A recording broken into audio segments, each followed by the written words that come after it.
Guts and various demons force Lady Farnese to question her religious devotion. I discuss this and more on today's episode.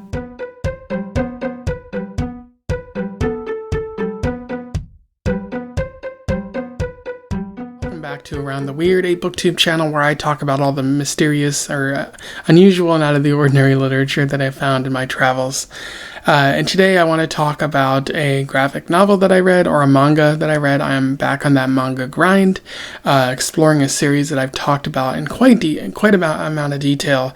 And today's manga is all about demons and religion. I am referring to Berserk, Volume 17 by Kentaro Miura, which was originally published in 1999. Talked about Kentaro Miura on this channel before, so I don't need to go into that great of detail, but he was a manga writer, Japanese manga writer who lived up until 2019 when he died, and he was known for writing a couple different manga stories, mostly the Berserk series, which he got turned into TV and video games as well.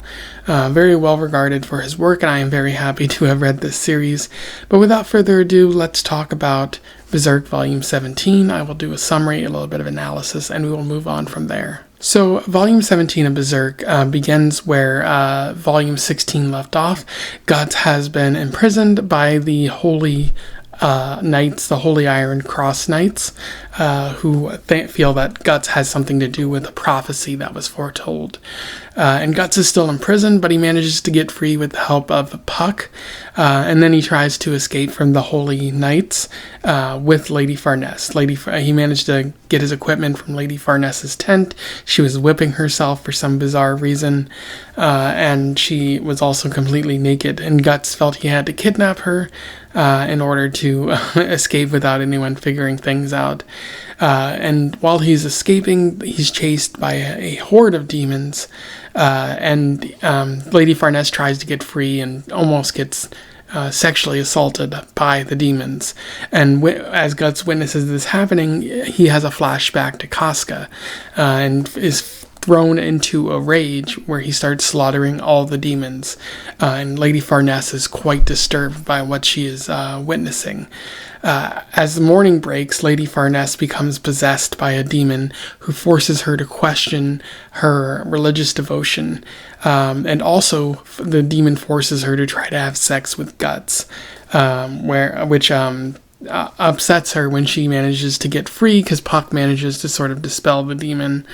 But she gets really angry, and when the other Holy Iron Cross Knights come up again, she says that they have to kill Guts because he forced her to be impure or something like that.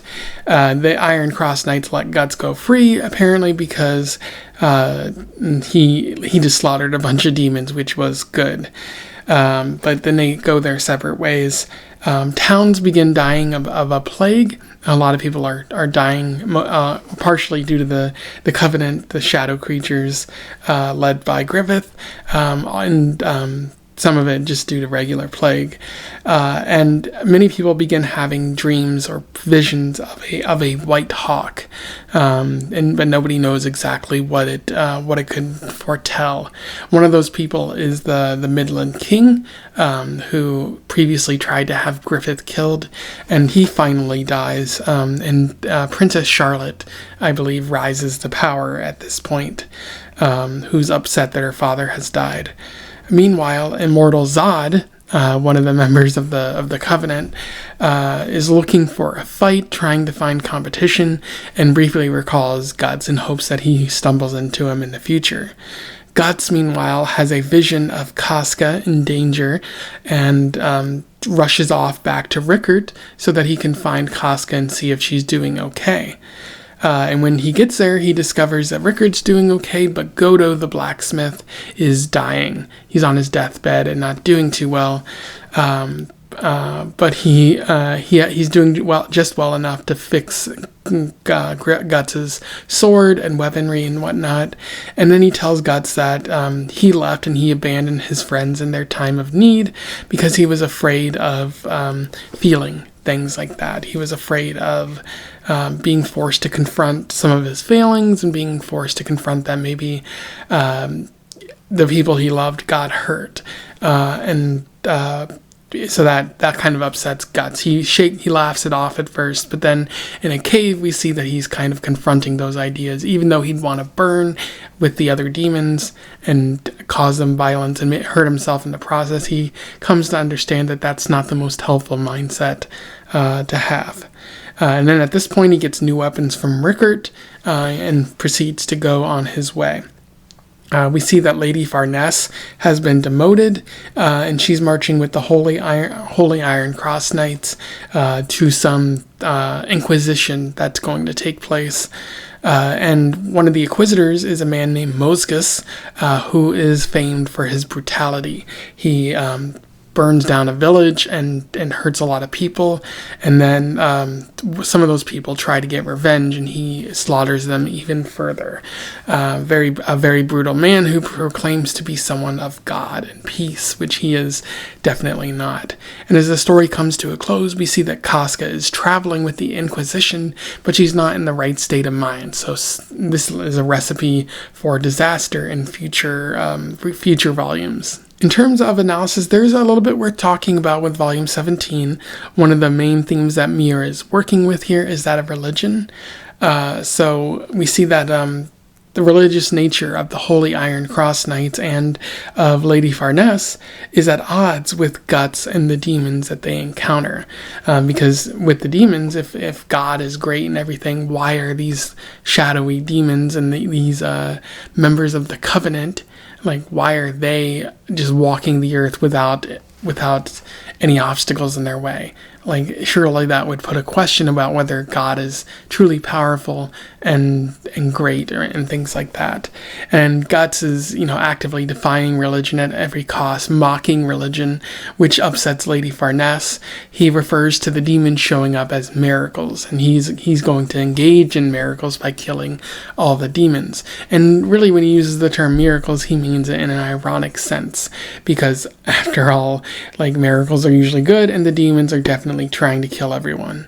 So Guts is essentially a very heretical man, and Farnese is a true believer and can't abide by Guts. But Farnese is such a true believer that we see that she's whipping herself.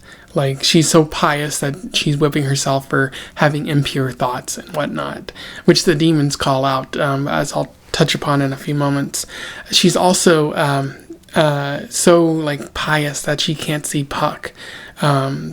Puck notes that people who are so rigid in their ways of thinking, like those religious folks, they often can't see the fairy creatures, even though Guts can, because he's willing to sort of accept the strange things in the world, which perhaps Lady Farnese has not seen because she has not encountered these demons yet.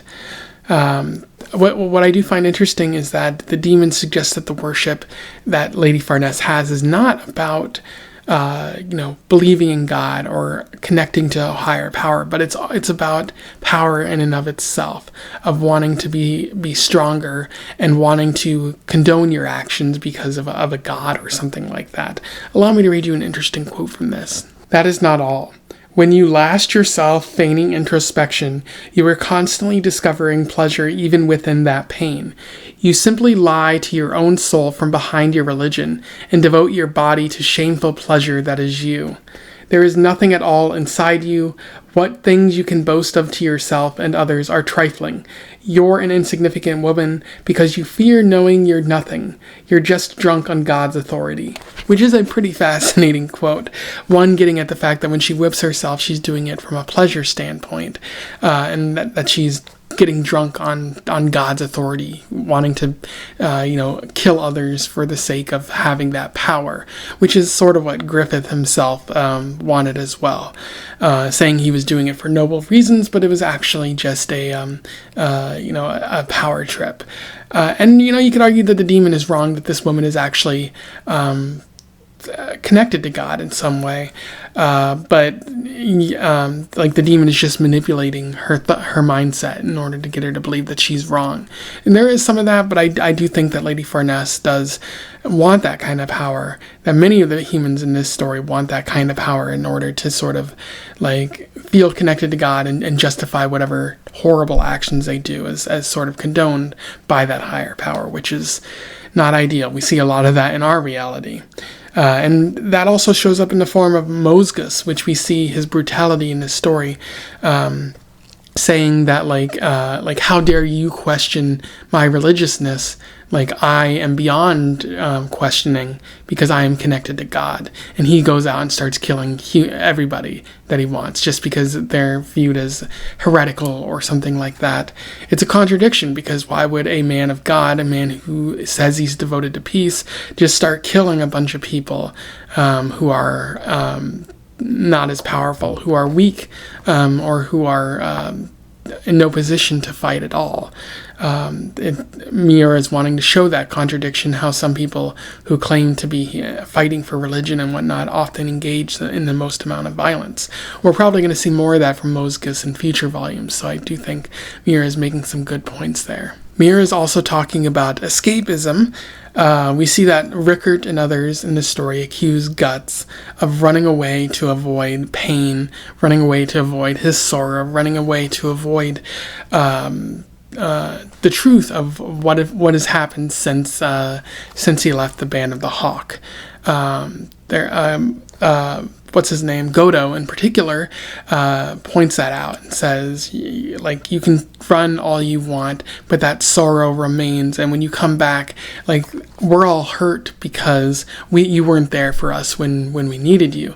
Like, you're a very powerful warrior who can help defend us against the demons, and you're not here to do that. And that's why Casca's not here, because she left, and not everyone could keep her around. Only you could really provide some firm ground for her, but you didn't want to do that, again, because you were so down on yourself.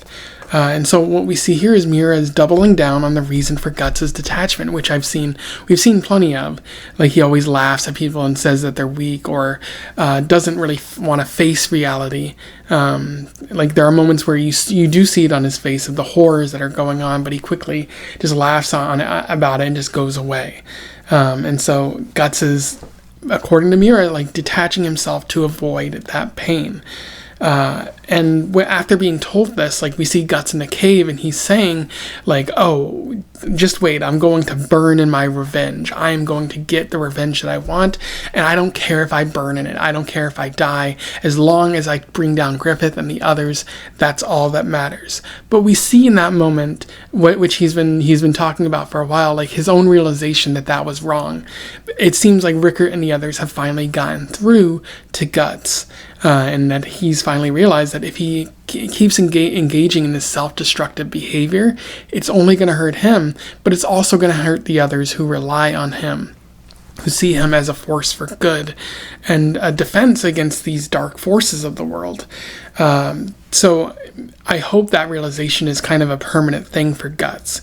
Like, yes, it's easy to run away and hide from your sorrow, but sometimes you need to acknowledge it, because there's a group sorrow that's happening, for one, but also if you keep running away from your pain, eventually it's just going to grow, and when you do face it, it might be too much for you. As we've seen throughout these 17 volumes, it's increasingly important that Guts kind of turn and face what's been chasing him, turn and face what he's been running away from.